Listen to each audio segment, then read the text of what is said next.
everyone, welcome to J&D Gardens. We're here in Garden West today, and we'd like to talk to you about one of our favorite annuals, the marigold. Not just any marigold, the African marigold. There are annuals that bloom from early summer until frost. African marigolds are taller and more tolerant of hot, dry conditions than the more common French marigold. They also have larger flowers that can be up to 6 inches in diameter, and they grow best in full sun. The scent of marigolds is said to deter pests like deer and rabbits, and they also attract bees, butterflies, and ladybugs to the garden.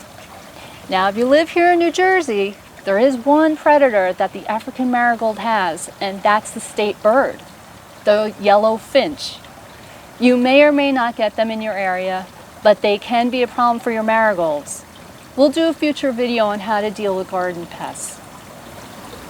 So how do African marigolds get their name? Well, long ago, they were originally cultivated in Spain and were grown in monastery gardens.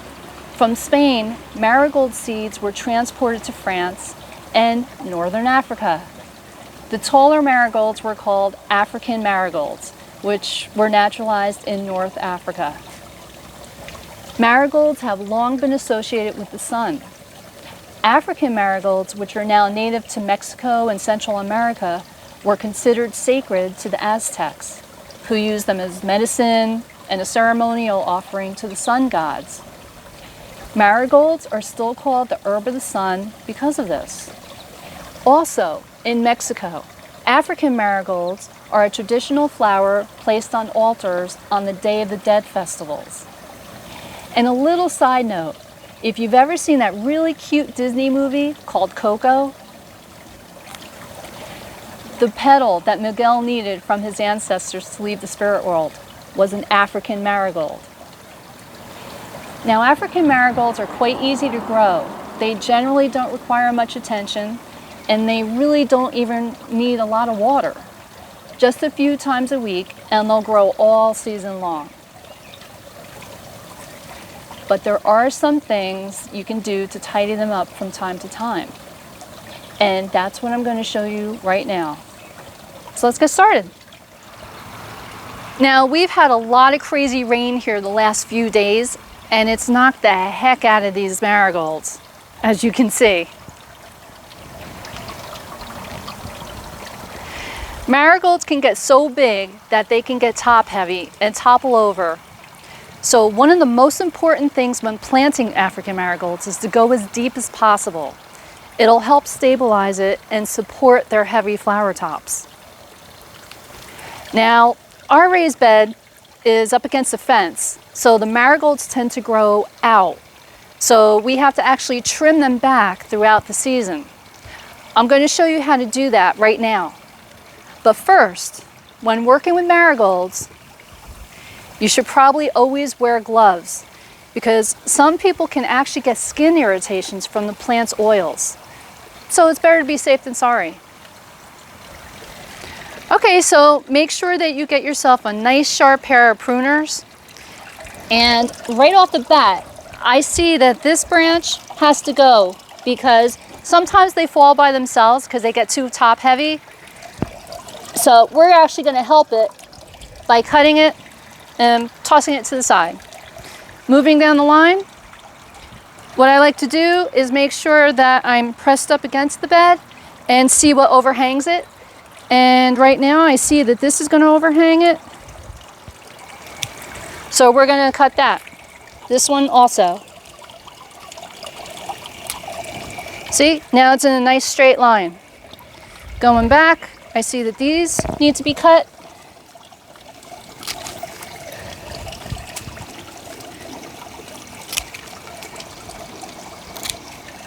Okay, this needs to be cut.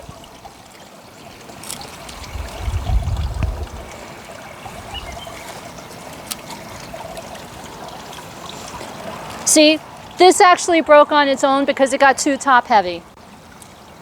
So I'm actually going to take that from the base because that was going to be dead anyway. So moving down the line, another branch. cut that, this one. Okay, see, nice streamline. And then this bunch of flowers all have to go. As beautiful as they are, I hate to do it, but you know what? These are gonna grow back quickly anyway, and they're getting unruly, so I have to cut them. Sometimes you have to cut even though you don't want to. But you know what? They grow back so quickly and beautifully, I might add too, that it's not gonna hurt them at all. It's actually gonna help them.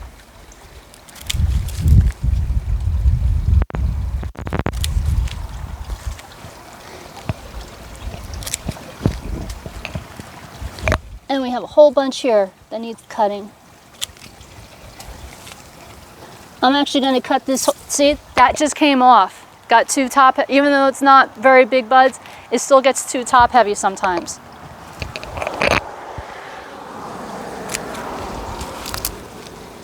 And we're getting near the end. This one definitely. This one is a big, thick one. Let me see. Wow, is that thick? So I'm actually going to only cut this stem. And I'm going to cut this a little bit. I'm not going to cut it way down to the nub because that's a really thick one. Cut there. See, keeping it streamlined. And then, even though these are beautiful, like I said, it's only helping them by trimming them. And then over here, the side of the bed, it also overhangs that, so we're going to cut that as well.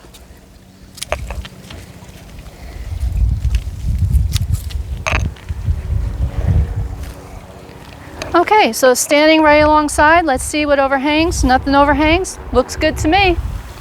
Now, as we said, African marigolds are pretty low maintenance, but they can be susceptible to a couple of pests and diseases.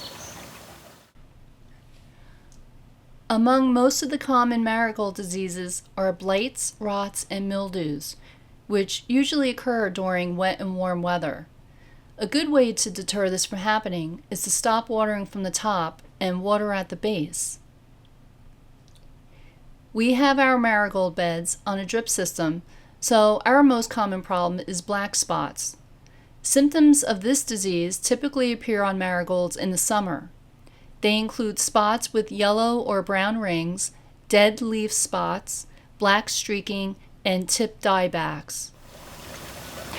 Now, there's lots of pesticides and fungicides on the market, but we like to use an organic solution, which is neem oil. That's N-E-E-M oil. Neem oil is a naturally occurring pesticide found in seeds from the neem tree. It's yellow to brown and has a garlic sulfur smell. It's been used for hundreds of years to control pests and diseases. Now, there's all different manufacturers that sell neem oil. This one is from a company called Bonide. We've used them in the past and they've always worked well for us. We'll leave a link below. Now, depending how bad the problem is on your plant, you'll want to do a 7 to 14 day schedule. Just check with the instructions on the packaging and you should be fine. What you want to do is locate the affected area and spray until you have runoff. Completely covering all the plant tissue is necessary for control. And before you know it, your marigolds will be looking better than ever. Okay, now that everything's trimmed back, now we just have to deal with the spent buds. Now, some people like to let them dry out so that they can collect the seeds. So here's an example of a bud that a finch got to.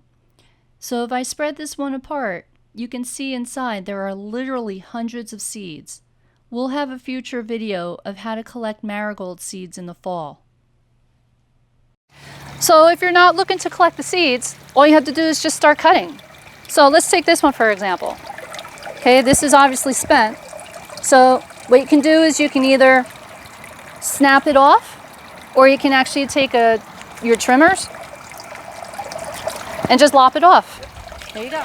Okay, so here's an example of when the actual branch starts going bad. what you want to do is you don't want to cut it above the brown. You want to cut it below the brown. Okay, so that's now a healthy stem again. Not all of them get like that. Say for example this one, it's just really the head. So we're going to cut it a little bit higher. We're not going to take the stem from it. And that's mostly the case. It's just a few that have the stem actually go bad.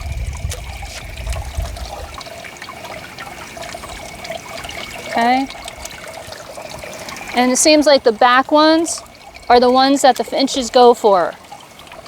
I think they like to hide from other predators that may get at them. So I have another stem back here. I don't think you can see it, but I have a couple of stems if you want to see that. See, I got a little bit of the green. I could have went a little bit higher, but that's okay. It's not going to hurt the plant. It's going to help it.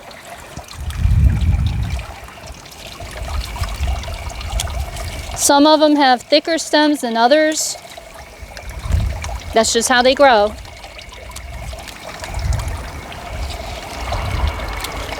And we're getting near a good example I want to show you.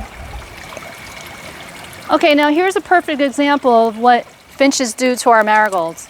They cut away all the petals to get to the seeds. Now, it leaves all the seeds exposed, and there's a good 100 in there, and that's why they do it. They try to get to the seeds. So unfortunately, we're going to have to cut this away.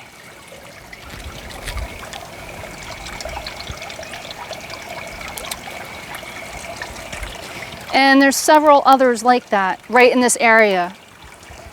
And you're going to find that they go a little low on the plants because they like to hide. This one has a lot of the stem that turned brown, so we're going to cut it underneath. And right now it's a green stem again.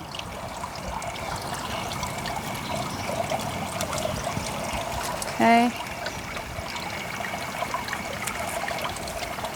So we're going to continue cutting away all these that the finch got to. Here's another good example. There's another good example where you can see this, the seeds exposed. It's a shame.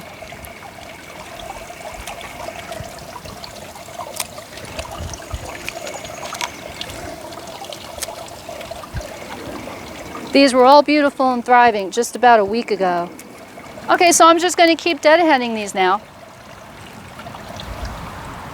Okay, so I think I'm good here. So I'm going to deadhead the rest of the beds, and we'll take a look around the garden and we'll see how we did. Now, it was a shame to cut all these down, but you know what I'm going to do? I think I'm going to trim these up, and I'm going to actually put them in a vase and make a nice bouquet and give it to my neighbor. Okay, so we're all done here, and we're going to take you through a quick walkthrough. Everything is streamlined. It's not overhanging because we cut a lot back, and we actually deadheaded a lot of the flowers thanks to the finch. And because of that, now if it rains, it actually won't topple over. So we're actually helping the plants by doing that. Now here's our front marigolds. They look fine. Our side marigolds, they look fine, nice and streamlined. And if you remember the video that we did on planting marigolds, we actually put a stick in there to see how tall these marigolds would get, to show you. Well, here's that stick, and here's the height of the marigold. So we didn't lie when we said they were going to grow tall. And then back here, this side doesn't really get that much sun. But I will say that these are actually looking really good too. So we hope you liked this video. If you did, please leave us a comment. We'd love to hear from you. And if you're growing African marigolds, send us a picture. We would love to see it. So be sure to hit like and subscribe and tell a friend. And remember, until next time, yes we can.